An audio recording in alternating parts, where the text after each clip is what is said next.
हम्म LeetCode biweekly contest. Question था 6198 number of pairs satisfying inequality. ठीक है, तो मैं क्वेश्चन बता देता हूँ कि क्या कह रहा है ये। पहले कह रहा है तुम्हें एक जीरो बेस्ड इंडेक्स करके दो एरे दी हुई हैं। ठीक है, एन नम्स वन है और नम्स टू है। ठीक है, जिसका दोनों का साइज एन है।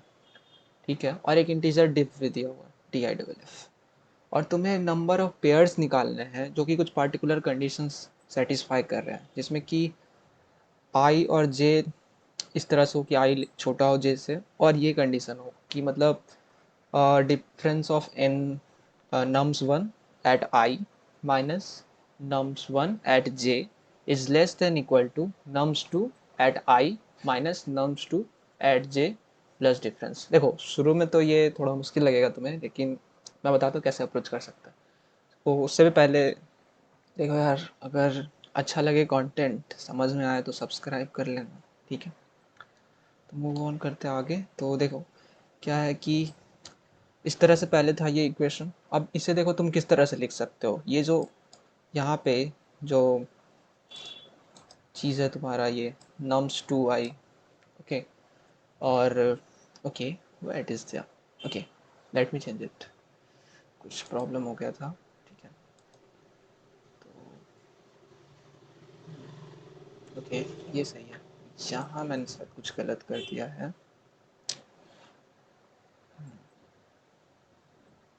हाँ चलो ठीक है, अब देखते हैं।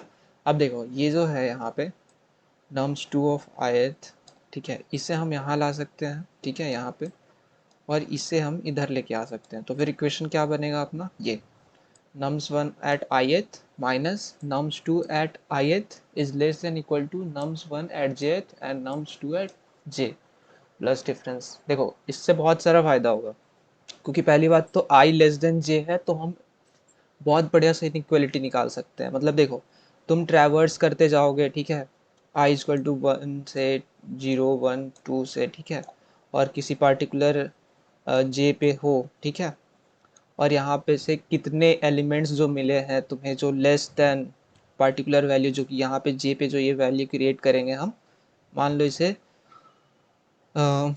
इसे हमने x कहा। ठीक है, तो पीछे कितने ऐसे बाईस बनेंगे। ठीक है, बस हमें वो निकालना होगा कि कितने बाई ऐसे होंगे जो कि less than equal to X होंगे। बस यही निकालना है तुम्हें। अब इनइक्वालिटी तो समझ ही रहोगे, बहुत सिंपल हो जाएगा। मतलब तुम एक ट्रैवर्स करते रहो, ठीक है, एक ट्रैवर्स, और जो पीछे के जो एलिमेंट्स होंगे उसे किसी सेट में, अभी मैं बताऊंगा, पॉलिसी बेस्ड डेटा स्ट्रक्चर्स में सेव कर सकते हो। ठीक है, तो मतलब तुम सोचो तुम्हें कोई नंबर्स दिए हुए हैं, लॉग एन में तुम निकाल सकते हो कि कितने नंबर्स हैं जो कि less then particular value x है।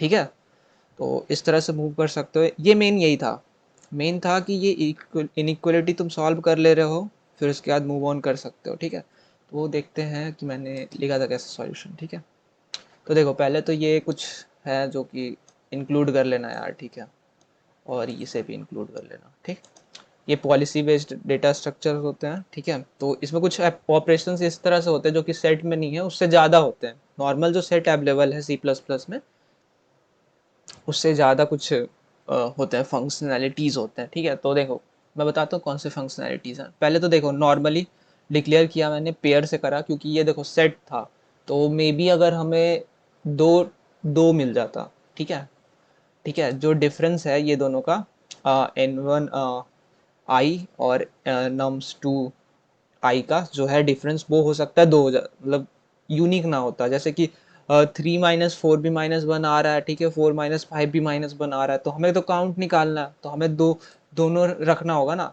अगर नॉर्मल सेट यूज करते तो एक ही काउंट होता ना। ठीक है, सेट में यूनिक्स होता है, इसमें भी यूनिक होंगे, तो उसे बस डिफ्रेंशिएट करने के लिए हमने एक और इंटीजर रखा पेयर में, और जिसमें कि हम उसमें इंडेक्स डाल देंगे ताकि डिस्टिंग्यूज हो जाए आई इक्वल टू वन, और मतलब समझ रहे हो ना, दो इंडेक्स होंगे तो डिफ्रेंशिएट कर सकते हैं। ठीक है, अब देखो हम यहाँ पे एक वैल्यू निकाल दे रहे हैं, जो उधर मैंने x लिखा था यहाँ पे k है। ठीक है, पार्टिकुलर इंडेक्स पे नम्स आई वन का आई, नम्स वन नम्स टू का आई प्लस डिफ, देखो यही वाला वैल्यू, ये जो वैल्यू है ना, ये पार्टिकुलर इंडेक्स पे मैं निकालने का कोशिश कर रहा हूँ, ठीक है। और फिर मैं क्या कर रहा हूँ कि मैं देख रहा हूँ एस डॉट ऑर्डर बाई की, इसका मतलब होता है कि हम चाह रहे कितने एलिमेंट्स जो इस सेट में हैं जो कि लेस देन इसके हैं, ठीक है। लेस देन मैं बोल रहा हूँ, less than in equal to नहीं बोल रहा हूँ, ठीक है। लेस देन इतने हैं, ठीक है। तो पहली बात तो जो इंडेक्सेस होंगे, पहली बात वो आई से छोटे ही होंगे, ठीक है। मतलब हाँ आई से भी छोटे होंगे, ठीक है। तो इससे भी छोटा ही होगा, सब कुछ तो छोटा ही होगा। अगर के भी आ जा रहा है, ठीक है। अगर देखो, अगर तुम कंपेयर कर रहे हो, कैसे होते हैं पेयर्स में कंपेरिजन, पेयर्स में कंपैरिजन कैसे होते हैं, जैसे कि पहले x है, x1 है और y1 है, और यहाँ पे x2 है और y2 है, ठीक है। तो क्या होता है, पहले x कंपेयर करते हैं कि जो छोटा होगा वो छोटा हो जाएगा, जिसका x1 छोटा होगा, ठीक, x छोटा होगा, ठीक है। तो इससे कंपेयर कर रहे हैं पहले, अगर ये बराबर हो गया, ठीक है, तो फिर हम दूसरे पे आते हैं, कंडीशन चेक होता है कि हाँ कौन सा छोटा है, y1 छोटा है या y2 छोटा है, ठीक है। और इससे तो तुम्हें पता ही होगा कि पीछे जितने भी एलिमेंट्स आएंगे, तो अगर x कुछ भी हो, बाई क्या हो जाएगा, 0 से i-1 तक ही होगा ना, होगा ना जी, 0 से i-1 तक ही होगा। और हम जो पेयर ढूंढ रहे हैं वो मैं सेकंड में इंट मैक्स डाल दे रहा हूँ, ठीक है। एक तरीका है बस इम्प्लीमेंटेशन का।